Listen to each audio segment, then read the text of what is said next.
যে কোনো ইঞ্জেকশন ডাক্তারের পরামর্শ দিতে হয়। নিজ থেকে দিতে হলে ওষুধের ডেট এবং আইবি না আইএম তাও ফলো করতে হয়।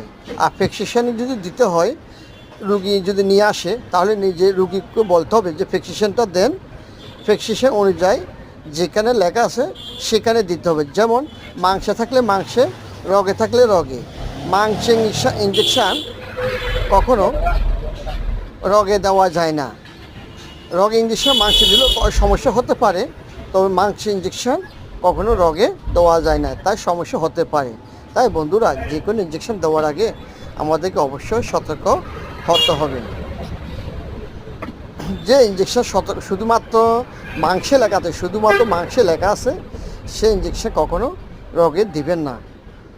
আর মাংস ইঞ্জেকশন আপনার পছন্দ মতো যে দিবে তার পছন্দ মতো হতে হবে, অন্যথায় রোগী ব্যথা পাবে।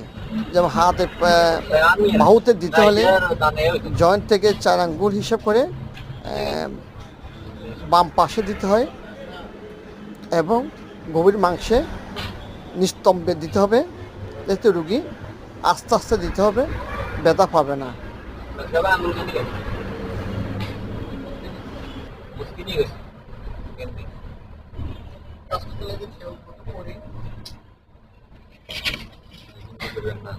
আপনি যদি অসুস্থ জানাবেন আপনারা কোন